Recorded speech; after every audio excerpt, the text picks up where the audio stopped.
Hello दोस्तों, मेरा नाम चंद्रशेखर है और आज के वीडियो में हम बात करने वाले हैं शेंगेन कंट्रीज़ के वर्क परमिट की। देखिए, मुझे अक्सर फ़ोन आते हैं या मैसेजेस आते हैं व्हाट्सएप पे, या लोग कमेंट भी करते हैं कि आप हमें ये बताइए कि शेंगेन कंट्रीज़ का वर्क परमिट कैसे मिल सकता है। तो इस वीडियो का पर्पज़ है आपके सवालों का आंसर देना। तो चाहे आप दुबई में हैं या पाकिस्तान में हैं, नेपाल में हैं, बांग्लादेश में हैं या फिर भारत में हैं, तो आप इस वीडियो को ध्यान से देखना, क्योंकि इस वीडियो में मैं आपको कंप्लीट इन्फॉर्मेशन देने वाला हूं। मैं आपको ये बताऊंगा कि वर्क परमिट क्या होता है, क्या वर्क परमिट मिलना आसान है, किस तरीके के प्रोफेशनल्स को या किन स्किल वाले लोगों को वर्क परमिट मिलने के चांसेस ज़्यादा होते हैं। हम ये भी बात करेंगे कि वर्क परमिट कैसे मिलता है। इससे पहले कि हम आगे बढ़ें, मैं आपसे रिक्वेस्ट करूंगा कि आप हमारे YouTube चैनल को सब्सक्राइब कर लीजिए, क्योंकि ऐसी यूजफुल इंफॉर्मेशन मैं आपके साथ रेगुलर बेसिस पे शेयर करता रहता हूँ। तो देखिए, आज हम बात कर रहे हैं शेंगेन कंट्रीज के वर्क परमिट की। अब देखिए, होता क्या है, शेंगेन जोन में 26 कंट्रीज हैं। मैं ऑलरेडी शेंगेन वीज़ा पे, शेंगेन जोन पे कई वीडियोस कर चुका हूँ, तो मैं आपसे रिक्वेस्ट करूँगा कि आप वो वीडियो को देखना, ताकि आपको पता चले कि शेंगेन जोन में कौन सी कंट्रीज हैं। अब देखिए, शेंगेन जोन में 3 तरीके की कंट्रीज हैं। अगर हम इनकम लेवल्स की बात करें, high income countries, middle income countries and low income countries. High income countries जैसे हो गई France, Germany, Switzerland, Sweden, Norway, Finland, Belgium. अगर हम मिडिल इनकम कंट्रीज की बात करें तो आ जाती हैं स्पेन हो गया, इटली हो गया। अगर हम लो इनकम की बात करें तो आ जाता है हंगरी आ गया, पोर्तुगल आ गया, इसके अलावा आपका पोलैंड आ गया, चेक रिपब्लिक आ गया। जो ये लो इनकम है, मतलब लो इनकम मतलब ये नहीं कि इनकम बहुत लो है, अगर हम इंडिया से कंपेयर करें तो हाई है, लेकिन शेंगेन जोन के हिसाब से ये इनकम जो है वो कम है। अब देखिए, अगर हम बात करते हैं हाई इनकम कंट्रीज की, यहाँ पे आपको वर्क परमिट या जॉब तभी मिल सकता है जब आप हाईली स्किल्ड हैं, स्पेशलाइज्ड हैं।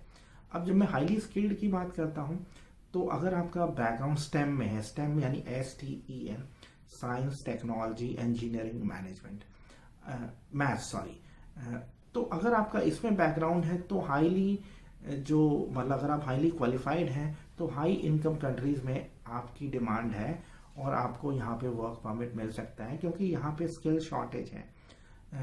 खासकर ये मैंने बताया स्टेम में, science, technology, engineering and maths. तो अगर आपका ये बैकग्राउंड है तो आपको श्योरली यहाँ पे वर्क परमिट मिलने के चांसेस ज़्यादा है हाई इनकम कंट्रीज़ में। इसके अलावा लो इनकम और मिडिल इनकम कंट्रीज़ में भी आपको जॉब मिलने के चांसेस बहुत ज़्यादा हैं, अगर आप साइंस, टेक्नोलॉजी, इंजीनियरिंग या मैथ से हैं। अब सबसे ज़्यादा जो डिमांड है वो IT प्रोफेशनल्स की है और IT एनेबल्ड इंडस्ट्री में प्रोफेशनल्स की है। इनफैक्ट जब मैं ट्रैवल करता हूँ तो मुझे हिंदुस्तानी IT प्रोफेशनल्स हर जगह मिल जाते हैं। नीदरलैंड से मिले हैं, हंगरी में मिले हैं, फिनलैंड में मिले हैं, स्वीडन में मिले हैं, पोर्तुगल में मिले हैं। तो इंडियन IT प्रोफेशनल्स हर जगह हैं।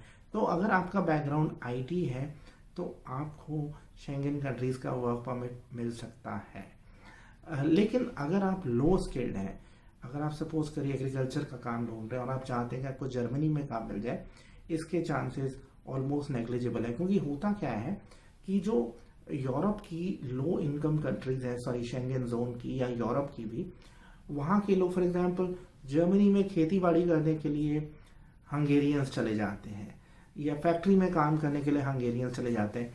इसलिए होता क्या है कि हंगेरी में या पोर्तुगल में या चेक रिपब्लिक में फैक्ट्री वर्कर्स की ज़रूरत पड़ती है। इसलिए इंडियंस, बांग्लादेशी, नेपाली जो लोग हैं वो जो लो स्किल जॉब है वो उनको मिल जाते हैं, क्योंकि यहाँ के जो लोग हैं जो लो इनकम कंट्रीज हैं शेंगेन जोन की, वो Germany, France, Switzerland, Sweden, Finland, Norway चले जाते हैं। तो इसलिए वो गैप रह जाता है। तो इसलिए अगर आप लो स्किल्ड हैं, आप अगर एग्रीकल्चर में जॉब देख रहे हैं, तो मुझे लगता है रियलिस्टिक ये होगा कि आप अपना ध्यान लगाएं लो इनकम कंट्रीज की तरफ। मिडिल इनकम में मैं कहूँगा इटली की तरफ आप देख सकते हैं, बट अदरवाइज अगर आप एग्रीकल्चर का जॉब देख रहे हैं या फैक्ट्री वर्कर हैं, तो आपको जो जॉब मिलने के ज़्यादा चांसेस हैं वो लो या मिडिल इनकम कंट्रीज़ में हैं। तो इसलिए इस बहकावे में नहीं आइए कि मैं आपका स्वीडन का वर्क परमिट करवा दूंगा या फिर जर्मनी का करवा दूंगा। इसके चांसेस बहुत ज़्यादा कम हैं। अब देखिए वर्क परमिट होता क्या है। अब हर कंट्री की ये प्रायोरिटी रहती है कि उस कंट्री के लोगों को पहले एम्प्लॉयमेंट मिले। अब है क्या कि यूरोपियन यूनियन है, यहाँ पे क्या है, यूरोपियन यूनियन एक समूह है कई देशों का। तो यूरोपियन यूनियन में मोबिलिटी है। फॉर एग्जांपल अगर आप रोमेनियन हैं तो आप जर्मनी में काम कर सकते हैं बिना वर्क परमिट के, और अगर आप जर्मन हैं तो आप बिना वर्क परमिट के फ्रांस में काम कर सकते हैं। तो होता क्या है, हमेशा ये जो शेंगन कंट्रीज हैं इनकी प्रायोरिटी ये रहती है कि पहले एम्प्लॉयमेंट दिया जाए अपने देश के नागरिक को। अगर अपने देश का नागरिक नहीं अवेलेबल है किसी काम के लिए तो फिर आपको थर्ड कंट्री नेशनल को लाना है। तो इसलिए इंडियंस को थर्ड कंट्री नेशनल बोला जाता है। तो आमतौर पे क्या होता है कि अगर कोई एम्प्लॉयर आपको हायर करना चाहता है तो उसे लोकल लेबर ऑफिस या एम्प्लॉयमेंट ऑफिस से अप्रूवल लेनी पड़ती है कि मैं थर्ड कंट्री से किसी इंडिविजुअल को हायर कर रहा हूँ, क्योंकि मुझे इस कंट्री का नेशनल और ईयू नेशनल नहीं मिला है। तो इसलिए ये प्रोसेस कॉम्प्लेक्स हो जाता है। कई जो हाई इनकम कंट्रीज हैं वहाँ पे क्या है, एक मिनिमम सैलरी देनी पड़ती है। कई बार वो 60,000 यूरो है, 70,000 यूरो है। तो इसलिए बेल्जियम जैसी कंट्री, या अगर हम बात करें लग्जमबर्ग जैसी कंट्री, आपके लिए तभी संभव है जब आपकी सैलरी बहुत हाई है। अब एग्रीकल्चर वर्क के लिए कोई आपको 60,000 यूरो नहीं देगा। तो अगर आप एग्रीकल्चर वाली कैटेगरी में हैं तो फिर आपके लिए संभावना बन जाती है हंगरी में, पोलैंड में, चेक रिपब्लिक में, पोर्तुगल में, क्योंकि यहाँ पे जो वेजेस हैं वो 600 से 800 900, इटली में भी हैं तो 600 से 700 अगर मैं पोर्तुगल हंगरी की बात करूँ। अगर हम इटली की बात करें तो थोड़ी सी ज़्यादा हो सकती है। अब माल्टा भी मिडिल इनकम कंट्री है, तो माल्टा में भी अगर आप लो स्किल्ड हैं आपका हो सकता है।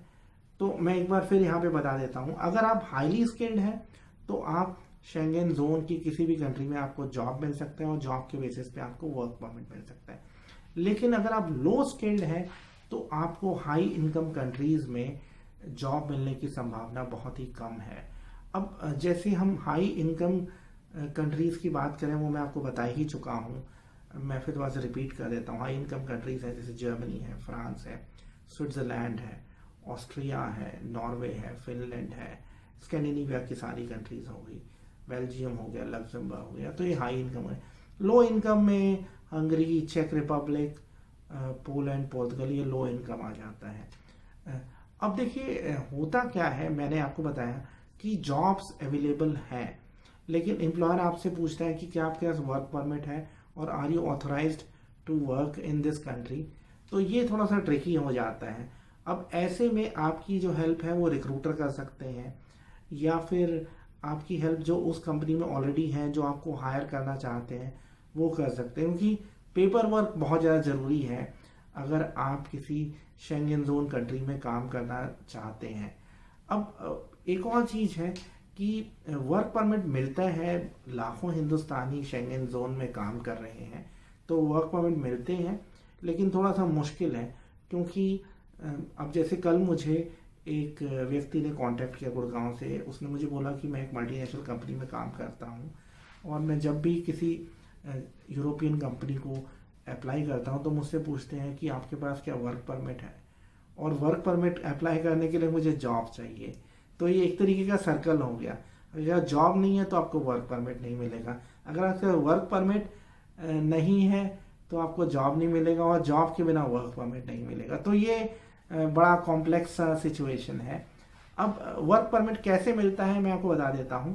देखिए पहला प्रोसेस होगा कि आप एम्प्लॉयर के पास जॉब के लिए अप्लाई करें और एम्प्लॉयर आपको जॉब ऑफर देगा। उसके बाद एम्प्लॉयर जब आपको जॉब ऑफर दे देता है उसके बाद एम्प्लॉयर क्या करता है, लोकल जो लेबर ऑफिस होता है या एम्प्लॉयमेंट ऑफिस होता है उससे अप्रूवल लेता है कि मैं एक थर्ड कंट्री नेशनल को हायर करना चाहता हूँ, तो क्या मैं इसको हायर कर सकता हूँ। और कई बार उस जॉब को रजिस्टर करवाना पड़ता है 15 दिन के लिए उस कंट्री के एम्प्लॉयमेंट ऑफिस में, और 15 दिन में अगर कोई एम्प्लॉय नहीं आता है जो उस स्किल को मैच कर सके तो फिर वो पोजीशन ओपन हो जाती है थर्ड कंट्री नेशनल के लिए। तो क्या होता है, जो एम्प्लॉयमेंट ऑफिस होता है, लेबर ऑफिस होता है, अप्रूवल दे देता है कंपनी को कि आप एक थर्ड कंट्री नेशनल को हायर कर सकते हैं। उस अप्रूवल के बेसिस पे और जो कॉन्ट्रैक्ट कंपनी दे रही है उसके बेसिस पे आप वर्क परमिट के लिए अप्लाई कर सकते हैं। और वर्क परमिट आपको एक बार मिल जाता है या वर्क वीज़ा आपको मिल जाता है तो आप उस कंट्री में जाके काम करना शुरू कर सकते हैं। तो ये थी पूरी जानकारी शेंगेन जोन कंट्रीज़ के वर्क परमिट के बारे में। आने वाले समय में मैं कोशिश करूँगा कि मैं हर कंट्री पे स्पेसिफिक वर्क परमिट पे वीडियोस बनाऊँ। मैं ऑलरेडी कुछ वीडियोस बना चुका हूँ, जैसे हंगरी का वर्क परमिट, लग्जमबर्ग का वर्क परमिट। तो अगर आप और जानकारी चाहते हैं और कंट्रीज़ के वर्क परमिट के बारे में तो प्लीज़ मुझे फीडबैक दीजिए। जाते हुए मैं आपसे फिर दोबारा से रिक्वेस्ट करूँगा कि आप हमारे YouTube चैनल को सब्सक्राइब कर लीजिए। वीडियो देखने के लिए बहुत बहुत धन्यवाद।